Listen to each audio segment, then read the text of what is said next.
Hello everyone, good afternoon. I am Vivek Yadav. मैं आपको आज पढ़ाने जा रहा हूँ सदर्न ब्लॉटिंग टेक्निक्स। ये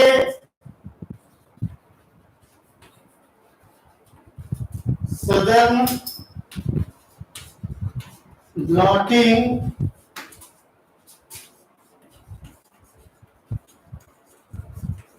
टेक्निक। डियर स्टूडेंट, ये एक मॉलिक्यूलर बायोलॉजी की टेक्निक है जो बीएससी सेकेंड ईयर और एमएससी बायोलॉजी सेकेंड सेमेस्टर के स्टूडेंट के सिलेबस में उपलब्ध है। तो सदर्न ब्लॉटिंग को हम एक निश्चित क्रम में पढ़ने के लिए एक सिनॉप्सिस का यूज करते हैं, जिससे हमको पढ़ने में और उसके बाद एग्जाम में एक्सप्लेन करने में आसानी से, सरलता द्वारा लिखने में भी सावधानी से हमको आसानी होती है। इसके लिए सिनॉप्सिस तैयार करते हैं, जिसको आप नोट डाउन भी कर सकते हैं और इसी क्रम में आप इस टेक्निक को पढ़कर एग्जाम देने में आसानी से सफलता प्राप्त कर सकते हैं। इसके लिए आप सिनॉप्सिस डाउनलोड कर सकते हैं, नोट डाउन कर सकते हैं।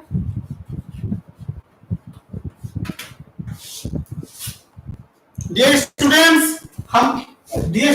किसी भी चीज को हम स्टडी करने से पहले उसके बारे में जानने की प्रयास करते हैं, जो कहलाता है आपका इंट्रोडक्शन। तो सबसे पहले इंट्रोडक्शन, फिर डेफिनेशन, हम इसकी परिभाषा को पाएंगे। इसके बाद रिक्वायरमेंट्स, हमको सदर्न ब्लॉटिंग करने के लिए किस किस चीजों की आवश्यकता होती है, वो हमारी कहलाती है रिक्वायरमेंट्स फॉर सदर्न ब्लॉटिंग। फिर mechanism,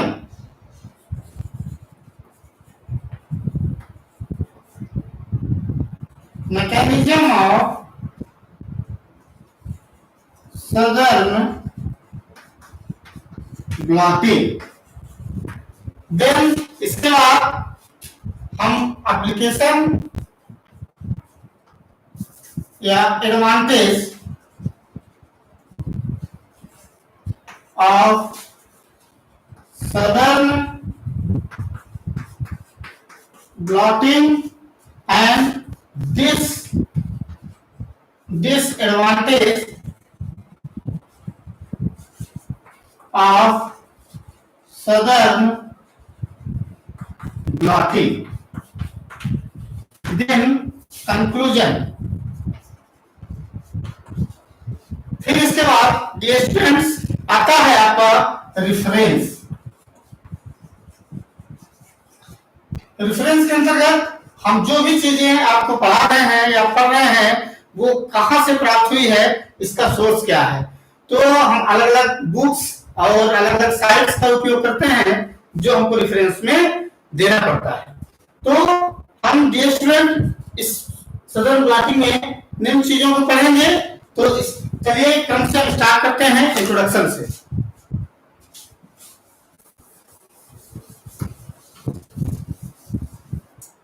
introduction of southern blotting.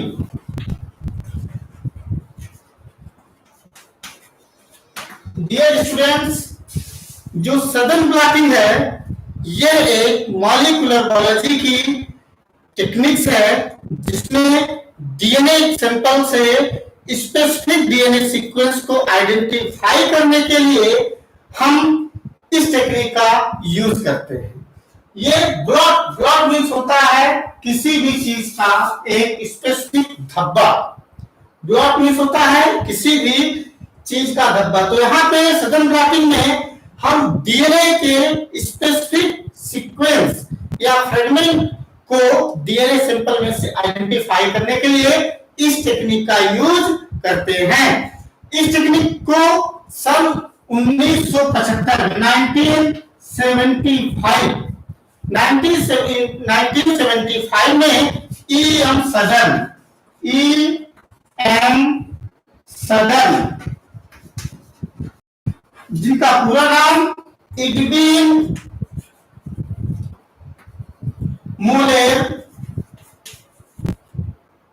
Southern है, इन्होंने इस टेक्निक को खोजा था। ये ऑक्सफोर्ड यूनिवर्सिटी के रिटायर्ड प्रोफेसर हैं जिनको बायोकेमिस्ट्री के क्षेत्र में नोबेल प्राइज प्रदान किया गया है। इन्होंने सदर्न ब्लॉटिंग का खोजा था। सदर्न ब्लॉटिंग टेक्निक इनके द्वारा खोजे जाने के कारण इनके नाम के आधार पर इस टेक्निक का नाम सदर्न ब्लॉटिंग रखा गया है। इन्होंने इस टेक्निक में सबसे पहले नाइट्रोसेल्यूलोज की मेम्ब्रेन का यूज करके डीएनए सैंपल से नाइट्रोसेल्यूलोज की मेम्ब्रेन में डीएनए के फ्रेगमेंट को ट्रांसफर किया था। हम जानते हैं स्टूडेंट्स कि जो हम डीएनए को आइसोलेट करने के लिए एग्रोज जेल का यूज करते हैं या पॉलीएक्रिलामाइड जेल का यूज करते हैं। जेल एक फ्रेजाइल होता है, ये बहुत समय तक हम रख नहीं सकते क्योंकि इसमें जो आपके पॉलीमराइजेशन की प्रोसेस होती है और ये फ्रेजाइल होने के कारण धीरे धीरे डिफ्यूज होने लगता है और डिफ्यूज होने के कारण ये धीरे धीरे जेल टूट जाता है और टूट जाने के बाद इसमें जो डीएनए बैंड्स है वो खो जाते हैं, जिसके कारण हम इस टेक्निक की सहायता से इन्होंने जो ईएम सदर्न ने यह टेक्निक डेवलप किया है, इस टेक्निक की सहायता से हम जो जेल में उपस्थित डीएनए बैंड्स होते हैं उनको एक परमानेंट मेम्ब्रेन में, जिसे नाइट्रोसेल्यूलोज की मेम्ब्रेन कहते हैं, या नायलॉन मेम्ब्रेन में ट्रांसफर करते हैं। इसलिए इस टेक्निक को सबसे ज्यादा यूज किया जाता है क्योंकि लंबे समय तक डीएनए को डीएनए नॉन डीएनए फ्रेगमेंट को या सैंपल डीएनए सीक्वेंस को स्टोर कर सकते हैं।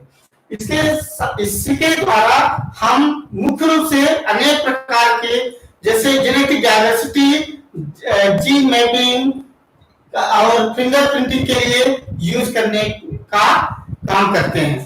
तो इंट्रोडक्शन में आपको जैसे साबित बताया गया कि ये एक सिंपल मेथड है जो मॉलिक्यूलर बायोलॉजी की एक टेक्निक है जिसका यूज स्पेसिफिक डीएनए सीक्वेंस को डीएनए सैंपल से सेपरेट करने के लिए नाइट्रोसेल्यूलोज मेम्ब्रेन या नायलॉन मेम्ब्रेन में फिक्स करने के लिए यूज किया जाता है।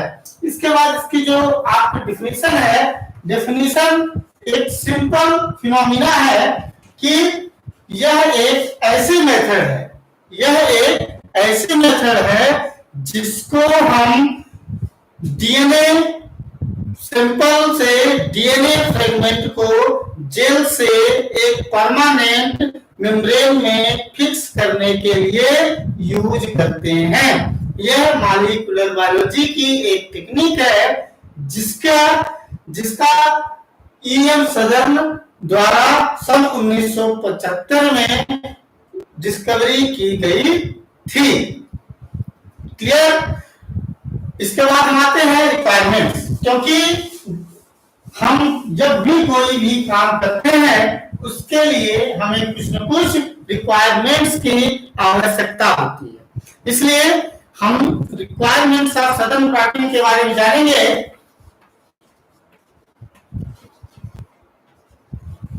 Requirements of southern blotting.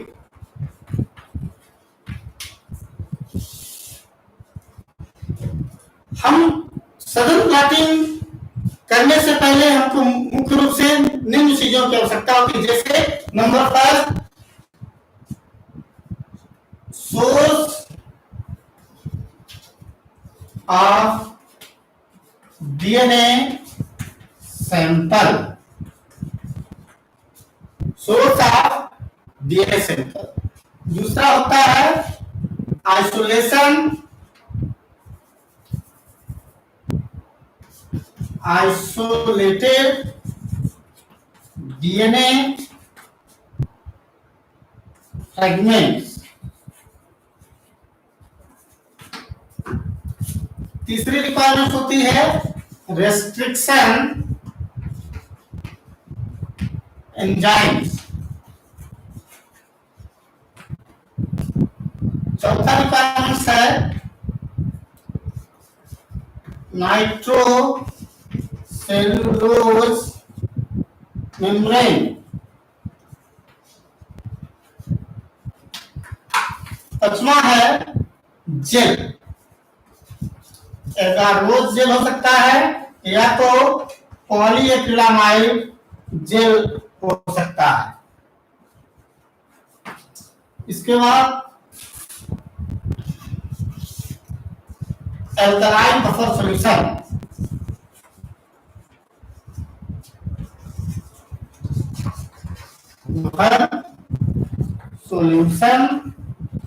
फिर लास्ट में एक्सट्रैक्टर देखने क्योंकि बहुत सारी चीजें बफर सिंपल्स आज हमको यूज करना पड़ता है। तो डियर स्टूडेंट, हम सदन प्लांटिंग करने से पहले हमको डीएनए सैंपल का सोर्स पता करना होता है। हम सोर्स के रूप में कोई भी चीज ले सकते हैं, जैसे आप एनिमल्स भी ले सकते हो, प्लांट भी ले सकते हो, और आप फंजाई का भी सैंपल ले सकते हो, जिसको आप अपनी आवश्यकता अनुसार जिसकी प्लॉटिंग करना है डीएनए की, और जिसके बारे में अध्ययन करना है। आज के समय में एग्रीकल्चर बायोटेक्नोलॉजी में क्रॉप इंप्रूवमेंट के लिए इस टेक्निक का बहुत ज्यादा उपयोग हो रहा है। जैसे आपको नई नई वैरायटी की क्रॉप्स को बढ़ाना है और उनकी उत्पादकता को दोगुना करना है, तो हम डीएनए का हाइब्रिडाइजेशन के द्वारा और उन्हें डीएनए की सीक्वेंसिंग का पता करके इस टेक्निक का यूज कर रहे हैं कि हमको कौन से डीएनए सीक्वेंस में चेंजेस करना पड़ेगा कि हमारी क्रॉप इंप्रूवमेंट हो सकती है। तो हम सोर्स के रूप में डीएनए सैंपल के लिए एनिमल्स, प्लांट्स और फंजाई कोई भी ले सकते हैं जो हमें डीएनए का यूज करना है। अपनी आवश्यकता अनुसार सोर्स हमको सेलेक्ट करना होता है, इसीलिए इसे कहा जाता है डिजायर सोर्स। हम अपनी आवश्यकता अनुसार सैंपल का सिलेक्शन करते हैं। सेकंड है आइसोलेटेड डीएनए फ्रेगमेंट। हम किसी भी सोर्स जैसे एनिमल, प्लांट या फंजाई लेते हैं तो हमको उस सोर्स से डीएनए का आइसोलेशन करना होता है। आइसोलेशन की टेक्निक में अनेक वैज्ञानिकों ने अलग अलग टेक्निक यूज किया है। साधारणतः हम लोग मिलर द्वारा जो सॉर्टिंग आउट की मेथड्स है उसका यूज करते हैं, जो डीएनए आइसोलेशन के लिए अधिकांशतः हमारे लिए यूज होती है। इस टेक्निक के द्वारा हम जो डीएनए का आइसोलेट कर लेते हैं, तो आइसोलेशन के बाद हमको एक जीनोमिक डीएनए का एक बड़ा सा भाग मिलता है। जो ये डीएनए फ्रेगमेंट्स मिलता है, इस डीएनए फ्रेगमेंट्स को हम इकट्ठा आइसोलेट नहीं करते, क्योंकि हमको एक निश्चित फ्रेगमेंट को आइसोलेट करना है जो स्पेसिफिक होता है। इसके लिए हम जीनोमिक डीएनए को कट कराने के लिए क्या करते हैं, रेस्ट्रिक्शन एंजाइम्स का यूज करते हैं। रिस्ट्रिक्शन एंजाइम्स आप जानते होंगे कि रिस्ट्रिक्शन एंजाइम ऐसे एंजाइम होते हैं जो केवल डबल स्ट्रैंडेड डीएनए को एक स्पेसिफिक साइट के इन्हें मॉलिक्यूलर कैंची या मॉलिक्यूलर सीजर या आणविक कैंची भी कहा जाता है। जो रिस्ट्रिक्शन एंजाइम होते हैं वो केवल डबल स्ट्रैंडेड डीएनए को ही कट करते हैं, और इनकी कटिंग साइट, मान लीजिए ये हमारा एक डीएनए स्ट्रैंड है। इस डबल स्ट्रैंडेड डीएनए में जहां पे ये रिस्ट्रिक्शन एंजाइम रिकॉग्नाइज करेगा अपना सीक्वेंस, वहीं से कट करेगा डीएनए को। जहां से डबल स्ट्रैंडेड डीएनए में ये रिस्ट्रिक्शन एंजाइम अपनी रिस्ट्रिक्शन साइट को रिकॉग्नाइज करेगा, उसी रिस्ट्रिक्शन साइट से डीएनए को कट करेगा। यानी जिस सीक्वेंस पर रिस्ट्रिक्शन एंजाइम के द्वारा एक सीक्वेंस का सिलेक्शन होता है, वह साइट कहलाती है रिस्ट्रिक्शन साइट। यानी रिस्ट्रिक्शन एंजाइम केवल डबल स्ट्रैंडेड डीएनए को एक स्पेसिफिक सीक्वेंस को रिकॉग्नाइज करके एक स्पेसिफिक साइट से ही क्लियर करने का काम करते हैं, कट करने का काम करते हैं, जो साइट रिस्ट्रिक्शन साइट कहलाती है। अब रिस्ट्रिक्शन एंजाइम्स के द्वारा डबल स्टैंडर्ड डीएनए या जीनोमिक डीएनए को कट कराने के बाद हम इसे क्या कहते हैं, एगरोज जेल में सेपरेट करते हैं।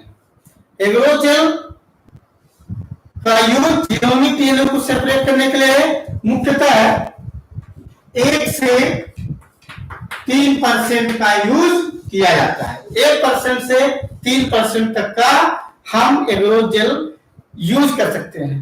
एगरोज एक क्या है, एल्गी है जो सी बीड से प्राप्त होता है। यह एक लीनियर पॉलीसेकेराइड है।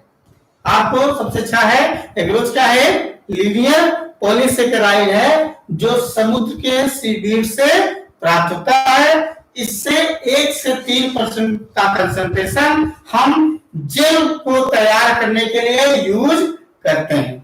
जैसे हमारा एगरोज जेल जैसे तैयार होता है तो हमको तैयार करने की भी आपको एगरोज जेल इलेक्ट्रोफोरेसिस में पढ़ाई भी होगी, जैसे आपको पता होगा। तो हम 1 से 3% का जो एगरोज जेल होता है, ये एगरोज जेल तैयार करने के लिए हम यूज करते हैं एगरोज सैंपल का, और जेल तैयार करने के लिए हम इलेक्ट्रोफोरेटिक चेम्बर का यूज करते हैं। ये अलग अलग प्रकार की होती है। तो एगरोज जेल यूनिट का यूज करके हम एगरोज जेल को टीएई बफर में डिसॉल्व कर इसे हम एक हीट के द्वारा गर्म करके यूनिट में पोर कर देते हैं। पोर करने के बाद इसमें हम एक काम का लगा देते हैं। जैसे काम लगाने के बाद काम जैसे ही हमारा जेल में लगा, जैसे यहाँ पे हम मान लीजिए काम लगाएंगे, यहाँ पे काम लगाने पे एक बेल का निर्माण होता है। ये आपको दिख रहा होगा, बेल का निर्माण इसलिए किया जाता है क्योंकि इसी बेल में हम डीएनए के सैंपल को लोड करते हैं। डीएनए का जो सैंपल होता है उसको लोड करने के लिए इन्हीं बेल्स का हम यूज करते हैं। इसलिए काम का केवल जेल में लगाने का उपयोग होता है कि काम जो होता है वो केवल जेल में बेल का निर्माण करने के लिए सहायक होता है, और इसी बेल में डीएनए सैंपल को लोड किया जाता है। तो जैसे हमारा ये जेल बनके तैयार हो गया, ये हमारा एक एगरोज जेल है। एगरोज जेल में जो हमारा डीएनए सैंपल तैयार हुआ और जेल तैयार हो गया, तो हमें एक इसके सीक्वेंस की साइज पता करने के लिए, जैसे जो हम डीएनए सैंपल लोड कर रहे हैं उसके साइज को पता करने के लिए हम लैडर का उपयोग करते हैं। लैडर लगाते हैं और वो लैडर क्या होते हैं, लैडर की एक निश्चित साइज होती है जो हमको पता होता है।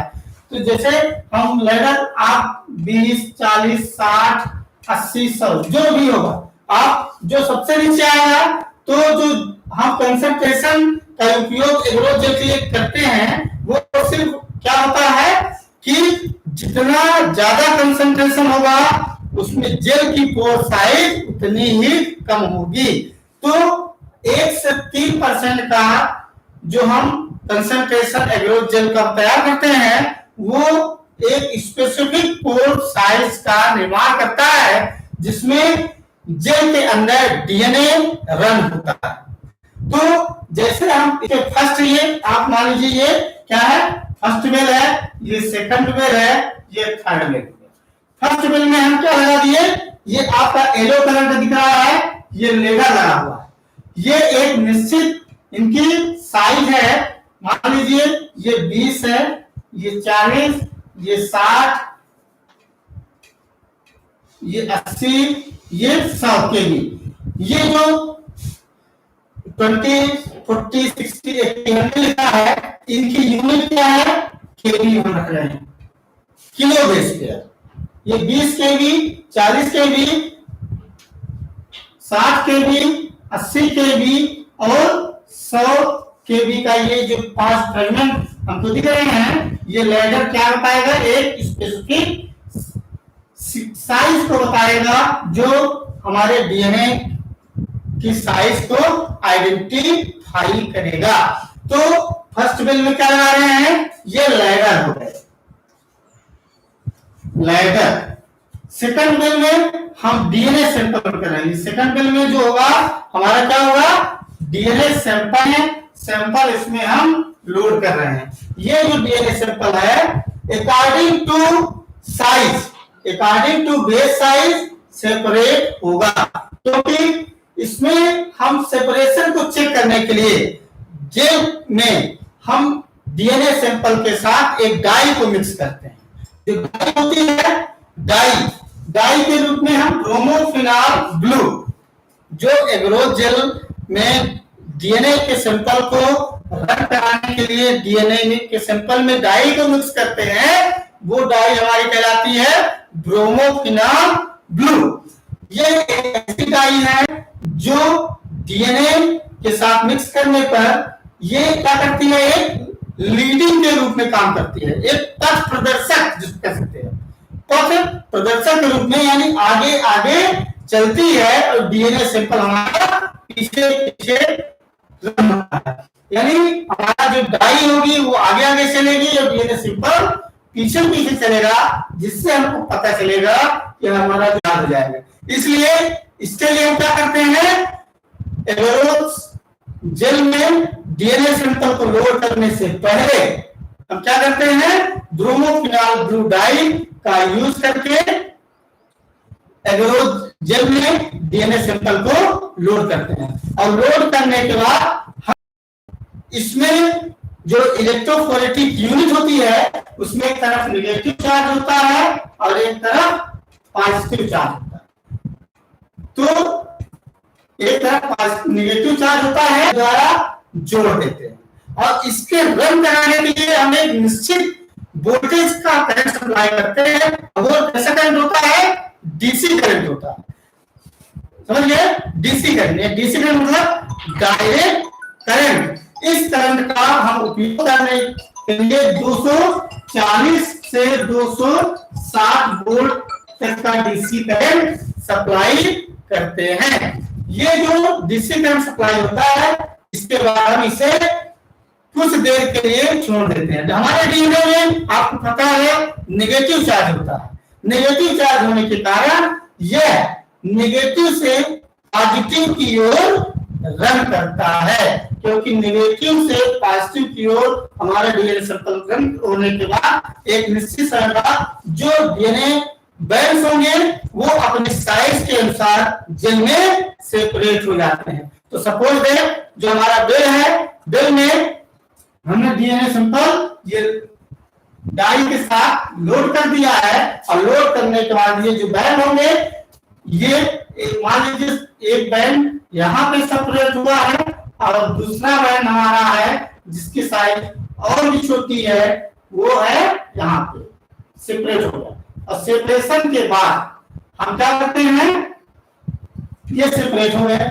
सेपरेट होने के बाद क्या होता है, जैसे सेपरेशन हो गया इनका, तो हम क्या करेंगे, यूवी ट्रांस इल्यूमिनेटर या जेल डाल, यूवी ट्रांस इल्यूमिनेटर अथवा जेल का यूज करके इस जेल को हम स्टडी करेंगे, तो हमें डीएनए के फ्रेगमेंट का पता चलेगा कि जो हमारा डीएनए फ्रेगमेंट आइसोलेट हुआ है उसकी साइज क्या है और कितने बैंड्स हमें प्राप्त हुए हैं।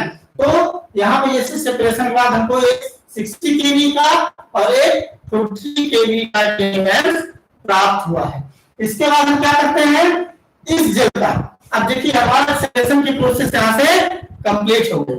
तो जैसे अभी तक हमने जो डीएनए बैंड्स आइसोलेट किए, सेपरेट कर लिए, होने के बाद हम क्या करते हैं, अभी ये डबल स्टैंडर्ड डीएनए क्या है, अभी हमारे कैसे हैं, डबल स्टैंडर्ड डीएनए है जो डिस्ट्रिक्शन एंजाइम के द्वारा कट करके इन्हें जेल में सेपरेट किया गया था। तो इन्हें क्या किया जाता है, अब इन्हें हम क्या करेंगे, डीनेचुरेट करेंगे। क्या करेंगे, डीनेचुरेट किया जाता है। डीनेचुरेट मतलब इनमें हीट देंगे, हीट या एल्कलाइन सॉल्यूशन देंगे, तो जो ये होंगे इसमें हाइड्रोजन बॉन्ड, क्योंकि जो डबल स्टैंडर्ड डीएनए होता है वो आपस में एक दूसरे के द्वारा हाइड्रोजन बॉन्ड्स के द्वारा होते हैं। मान लीजिए जैसे ये हमारा एक डीएनए सैंपल है, ये डीएनए फ्रेगमेंट है, ठीक, इसके बीच में ये एक स्ट्रैंड हो गई, एक स्ट्रैंड ये, दोनों स्टैंड एक दूसरे से क्या होती है, हाइड्रोजन, ये जो बॉन्ड होगा आपका हाइड्रोजन बॉन्ड के द्वारा जुड़ी होती है। और ये दोनों जो हाइड्रोजन बॉन्ड होते हैं वो नाइट्रोजनस बेस, मान लीजिए ए जुड़ा होता है एडेनिन थाइमिन से और साइटोसिन ग्वानिन से, तो ये दोनों के बीच में दो स्टैंड आपस में डाई होता है, हाइड्रोजन बॉन्ड के द्वारा जुड़ी होती है। हाइड्रोजन बॉन्ड वीक होते हैं, कमजोर होते हैं, इन्हें हम 94 डिग्री सेंटीग्रेड या एल्कलाइन सॉल्यूशन में डिजॉल्व करेंगे, हाइड्रोजन बॉन्ड टूट जाते हैं और टूटने के बाद हमारा जो डबल स्टैंडर्ड डीएनए है वो सिंगल स्टैंडर्ड डीएनए में कन्वर्ट हो जाता है। तो इसके बाद हम आते हैं अब मैकेनिज्म। ये तो हमारा एग्रोचर रिक्वायरमेंट्स में आया था, हम आइसोलेट किए, आइसोलेट करने के बाद उसको क्या किए, हम रिस्ट्रिक्शन एंजाइम के द्वारा डीएनए को कट कराए और डीएनए को कट कराने के बाद एग्रोचर डीएनए सेंटर को सेपरेट किए और सेपरेट करने के बाद हम डबल स्टैंडर्ड डीएनए को क्या किए, सिंगल स्टैंडर्ड में कन्वर्ट करने के लिए डीनेचुरेट करना पड़ता है। डीनेचुरेशन के बाद डबल स्टैंडर्ड डीएनए हमारा सिंगल स्टैंडर्ड डीएनए में कन्वर्ट होता है और सिंगल स्टैंडर्ड में कन्वर्ट होने के बाद हम अब इसे क्या करेंगे, ब्लॉटिंग का यूज करेंगे। ब्लॉटिंग के लिए हम अब माइक्रोसेलुलोज मेम्ब्रेन का यूज करेंगे, जो इसके मैकेनिज्म में हम आपको एक्सप्लेन करने जा रहे हैं।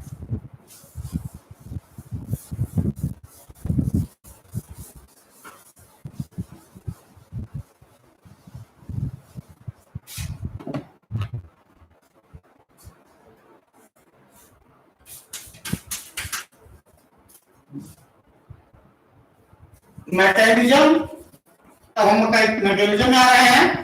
Mechanism of southern blotting, mechanism of southern blotting. जो मैकेनिज्म है, मैकेनिज्म को आप समझ लो, ये हमारा डीएनए हो गया, ये जीनोमिक डीएनए, फिर इसका उपयोग हम क्या करते हैं, इसको कट कराते हैं। क्या कराते हैं, कट कराने के लिए use of,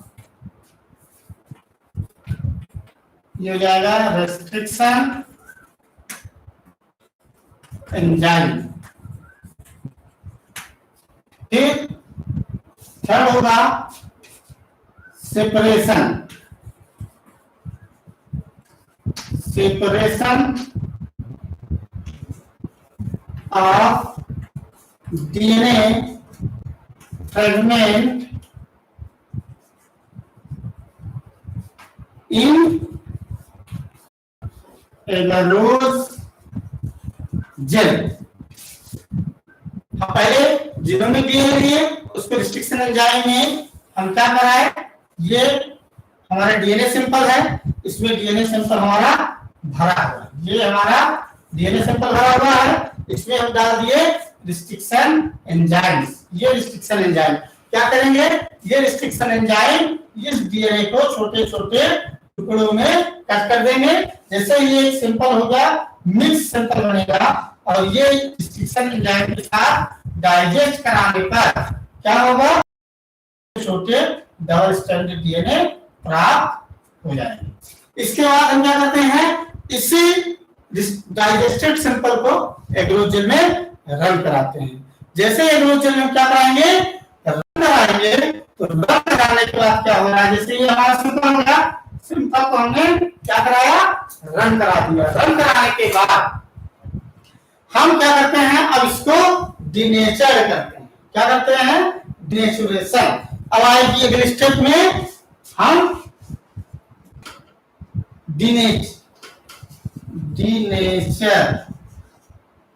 denaturation of separated DNA fragments. इस फ्रेगमेंट्स का क्या करेंगे, फ्रेगमेंट्स का सेपरेशन करके क्या करेंगे, ये हम तो डिनेचर कर देंगे, ये सिंगल स्टैंडर्ड में हमारे जो डीएनए होगा वो कन्वर्ट हो जाएगा। तो एक तरफ हमारा लैडर लगा हुआ है, ये हमारा लैडर है, और ये हमारे जो सैंपल है वो डिनेचर होके सेपरेट हो गए। अब इसके बाद हम करेंगे ब्लॉटिंग। अब आते हैं ब्लॉटिंग में हमको सबसे पहले क्या होता है, एक बफर ट्रे लेना पड़ता है।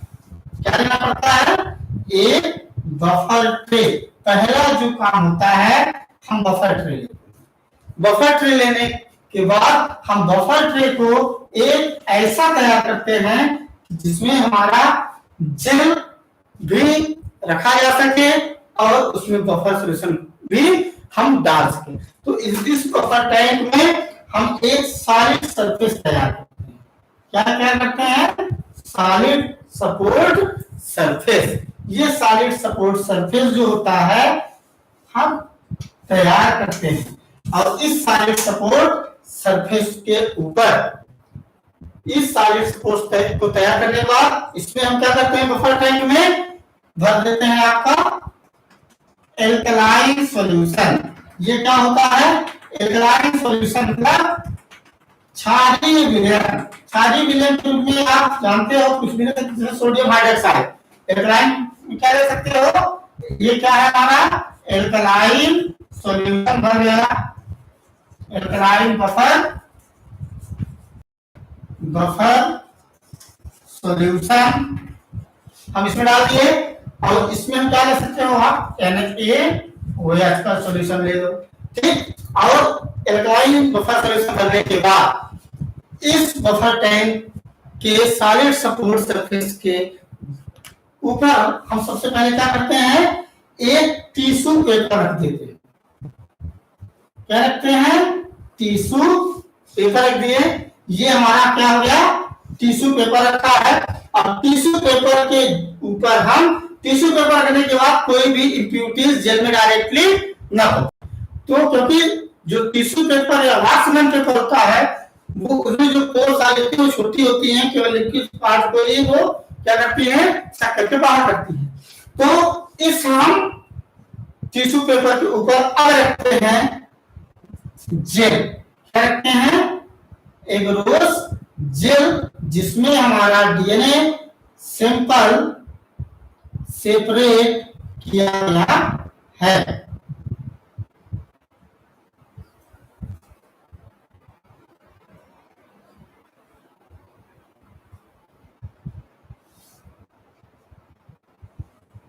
ये हो गया हमारा जेल, ठीक।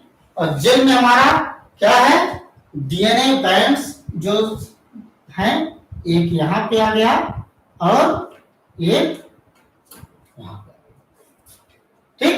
ये हमारे दो बैंड्स सिंपल में है, इसको हमने यहां पे रख दिया। इसके बाद हम रखते हैं नाइट्रोसेलुलोज की मेम्ब्रेन। ये जो ऊपर है नाइट्रोसेलुलोज की मेम्ब्रेन हम कहा रखते हैं, जेल के ऊपर। ये जेल के ऊपर हम क्या रख दिए, नाइट्रोसेलुलोज की मेम्ब्रेन। और ये नाइट्रोसेलुलोज की मेम्ब्रेन रखने के बाद हम इसमें पुनः क्या रख देते हैं, टिश्यू पेपर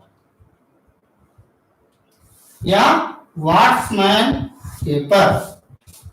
ये इसके बाद हम रखते हैं इसके ऊपर बेट बॉक्स। क्या रखते हैं, बेट बॉक्स। बेट बॉक्स रखने का मुख्य उद्देश्य कि नाइट्रोसेलुलोज की मेम्ब्रेन और जेल के बीच एक बंधुता मतलब एफिनिटी, एक दूसरे से ये चिपके हुए होने चाहिए। एक दूसरे से क्या होंगे, चिपके होंगे। तो मतलब इनमें नाइट्रोसेलुलोज मेम्ब्रेन और जेल के बीच एक क्या बना रहता है, एक कॉम्प्लेक्सिटी। ये एक दूसरे से आपस में जुड़े होते हैं। तो यहाँ पे आप इसको लिख सकते हो, ये हो गया आपका बफर टैंक। बफर टैंक हो गया, ठीक। ये बफर सॉल्यूशन हो गया। ये आपका टिश्यू पेपर हो गया, ये हो गया आपका जेल,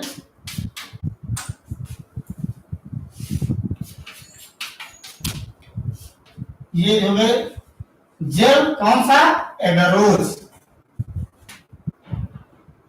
ये हो गया हमारा वेट बॉक्स जिसका हम वजन क्या रखते हैं, 500 ग्राम से ज्यादा का वजन हम रखते हैं। इसके बाद जब ये आपस में प्रोसेस होने के बाद जैसे ये बन गया, इसको फिक्स करने के बाद क्या करते हैं, ये जो वजन है ऊपर से और ये क्या करता है, ये दोनों टिश्यू पेपर हैं, ये और टिश्यू पेपर के ऊपर रखते हैं तो ये दोनों जेल और नाइट्रोसेल्युलोज मेम्ब्रेन क्या होती है, आपस में चिपक जाती है, मतलब इनकी एफिनिटी एक दूसरे के साथ जुड़े रहने की बनी होती है। अब क्या होता है, अब इसमें प्रोसेस कैसे स्टार्ट होती है, जैसे ही हम ये सारे कंडीशन अप्लाई करते हैं, इसके बाद जो क्या होता है, हमारा एल्कलाइन बफर सॉल्यूशन इसमें था। Alkaline buffer solution capillary action मतलब केशिकत्व, ठीक है, कैपिलरी एक्शन के द्वारा क्या होता है, नीचे से ऊपर की तरफ बढ़ता है, टिश्यू पेपर को क्रॉस करके हमारा जो एल्कलाइन बफर सॉल्यूशन होता है वो नीचे से ऊपर की तरफ चढ़ता है। जैसे ही चढ़ता है तो हमारा जो जेल होता है वो कैसा होता है, फ्रेजाइल होता है। कैसा होता है, फ्रेजाइल मतलब टूटने वाला होता है। तो जब हमारा एल्कलाइन बफर सॉल्यूशन जेल में जाता है तो जेल क्या होता है, थोड़े थोड़े भागों में छोटे छोटे टुकड़ों में टूटकर अलग हो जाता है, यानी विखंडित होने लगता है। जैसे विखंडित होता है तो हमारा जो डीएनए बैंड होता है वो क्या होता है, फ्री हो जाता है। जैसे हमारा डीएनए बैंड फ्री होगा तो ये डीएनए बैंड फ्री होकर एल्कलाइन बफर सॉल्यूशन के द्वारा ऊपर की तरफ मूव करते हैं। ये क्या होते हैं, ऊपर की तरफ मूव करते हैं, और जैसे ही ऊपर की तरफ मूव करते हैं तो जेल के ऊपर रखी होती है क्या, नाइट्रोसेल्युलोज की मेम्ब्रेन, जिसमें क्या होता है, पॉजिटिव चार्ज होता है। क्या होता है, पॉजिटिव चार्ज, और डीएनए में हमारे क्या प्रेजेंट होता है, नेगेटिव चार्ज। आपको पता होगा कि जो हमारा डीएनए होता है, डीएनए में कौन सा चार्ज होता है, नेगेटिव चार्ज होता है, और हमारे नाइट्रोसेल्युलोज की मेम्ब्रेन में क्या होता है, पॉजिटिव चार्ज होता है। तो हमारा जो डीएनए है वो जाकर क्या होता है, नाइट्रोसेल्युलोज मेम्ब्रेन के साथ अपनी एक निश्चित पोजीशन पर जहां से मूव करेगा वहां पे जाके फिक्स हो जाता है, और वहां पे जाके चिपक जाता है, और इसका जो बफर होता है वो ऊपर चढ़कर टिश्यू पेपर के द्वारा अवशोषित कर लिया जाता है। यह प्रोसेस एक लंबी है, इसको हम क्या करते हैं, फिक्स करने के बाद रख देते हैं, और ये कैपिलरी रिएक्शन के द्वारा हमारा जो डीएनए सैंपल होता है, डीएनए फ्रेगमेंट, वो मूव होकर नाइट्रोसेल्युलोज की मेम्ब्रेन में आ जाता है।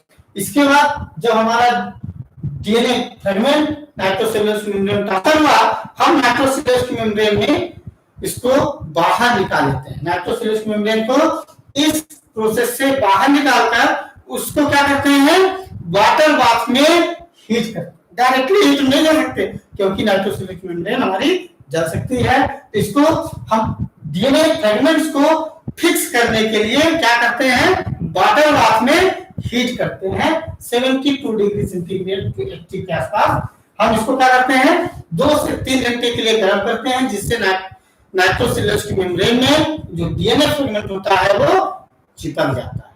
अब चिपक जाता है, इसके बाद इसमें क्या करते हैं, इस डीएनए फ्रेगमेंट को हम हाइब्रिडाइज कराते हैं। हाइब्रिडाइजेशन आप पढ़े होंगे, जानते होंगे। हाइब्रिडेशन मतलब हम इस डीएनए फ्रेगमेंट के साथ प्रोब को अटैच कराते हैं। प्रोब जानते हैं ना, प्रोब क्या होते हैं, एक ज्ञात सिंगल स्ट्रैंडेड डीएनए फ्रेगमेंट होता है जो रेडियो एक्टिव लेवल होते हैं। समझ गए, उसमें क्या अंतर है, प्राइमर और प्रोब में एक ही अंतर होता है कि जो प्राइमर होते हैं वो भी सिंगल स्ट्रैंडेड होते हैं और प्रोब भी सिंगल स्ट्रैंडेड होता है। लेकिन जो प्रो होता है प्रो रेडियो एक्टिव लेवल होता है, लेकिन प्राइमर रेडियो एक्टिव लेवल नहीं होता।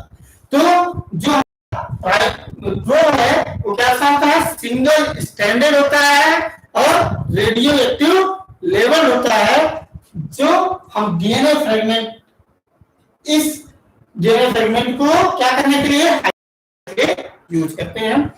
अब इस नाइट्रोसेल्यूलोज की मेम्ब्रेन को हम क्या करते हैं, निकालिए। इस नाइट्रोसेल्यूलोज की मेम्ब्रेन को हम क्या करते हैं, निकाल लेते हैं।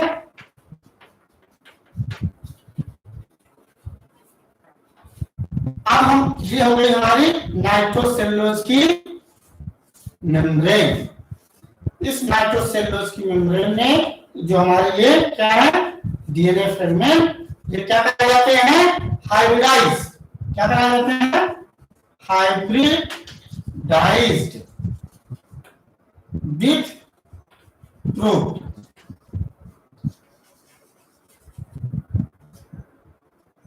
प्रूफ के द्वारा क्या करते हैं, हाइब्रिडाइज कराते हैं, और हाइब्रिडाइज कराने के बाद ये लंबे समय तक हम इस फिल्म को स्टोर करके रख सकते हैं। जब भी आवश्यकता होगी हम इस डीएनए फ्रेगमेंट की करते हैं। और किसके द्वारा, ऑटो रेडियोग्राफी के द्वारा इस नाइलॉन मेम्ब्रेन का अध्ययन किया जाता है। अब हम आते हैं डियर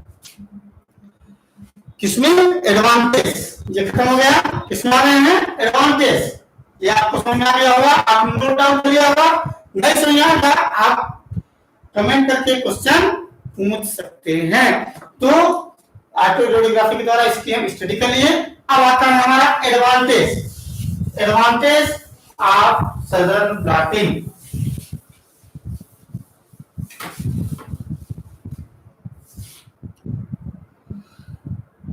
साउदर्न ब्लॉटिंग करने के बाद तो साउदर्न ब्लॉट पहला होता है एडवांटेज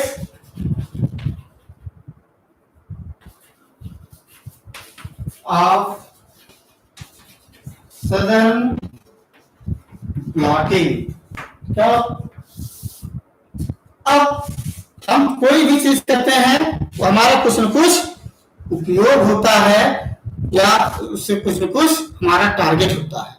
तो इसका सदर्न ब्लॉटिंग का मुख्य एडवांटेज है वो जीन डिस्कवरी।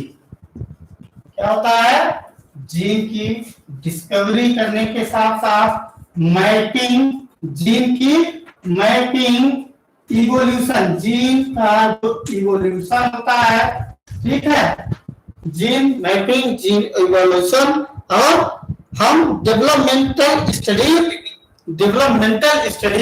करने के लिए इस टेक्निक मैपिंग, किसकी mapping, gene mapping, gene evolution, और इसके बाद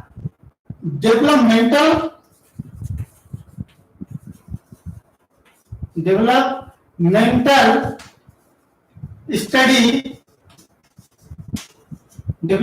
स्टडी करने के लिए इस टेक्निक का यूज करते हैं। दूसरा हमारा होता है डीएनए फिंगरप्रिंटिंग। क्या होता है, डीएनए फिंगरप्रिंटिंग। डीएनए फिंगरप्रिंटिंग में इस टेक्निक का यूज किया जाता है। तीसरा होता है genetic diversity. Genetic diversity study के लिए हम इसका यूज करते हैं। अगला हो गया आपका जेनेटिक डिसीजेस और डिसऑर्डर्स का अध्ययन करने के लिए हम इस टेक्निक का यूज करते हैं। इसके साथ साथ हम इसका उपयोग अनेक प्रकार के मॉलिक्यूलर बायोलॉजी की लैब में रिसर्च में करते हैं। साथ ही हम इसका क्लोनिंग के लिए भी यूज करते हैं। इस प्रकार का अब आते हैं हम डिसएडवांटेज। किसमें आते हैं, फोरेंसिक साइंस में भी हम सदर्न ब्लॉटिंग टेक्निक्स का यूज करते हैं। इसका फोरेंसिक साइंस मतलब किसी भी प्रकार के इन्वेस्टिगेशन में हमको अगर किसी भी सैंपल को सोर्स से लेना होगा और मान लीजिए कोई क्रिमिनल्स की स्टडी करना है तो हम इस मेथड के द्वारा डीएनए को बहुत लंबे समय तक स्टोर करके रख सकते हैं और उसका क्या करते हैं, जब ये आवश्यकता होती है उसकी स्टडी कर सकते हैं और उसको प्रूफ के रूप में यूज कर सकते हैं। अब होता है इसका हर किसी चीज का एडवांटेज होने के बाद उसका डिसएडवांटेज भी होता है, तो ऐसा इसमें कुछ भी नहीं है। सबसे बड़ा एडवांटेज इसका ये है कि ये क्या है, एक हाईली एक्सपेंसिव यानी बहुत ही खर्चीली है, एक्सपेंसिव मेथड है। ठीक, इसमें जो होता है दूसरा है लेबर इंटेंसिव होते हैं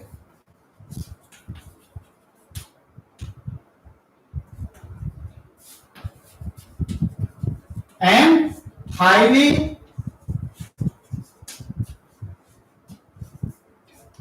सोफिस्टिकेटेड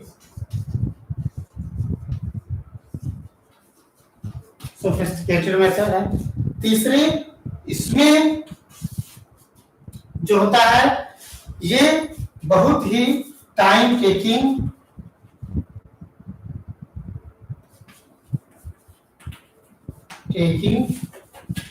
मेथड, टाइम टेकिंग।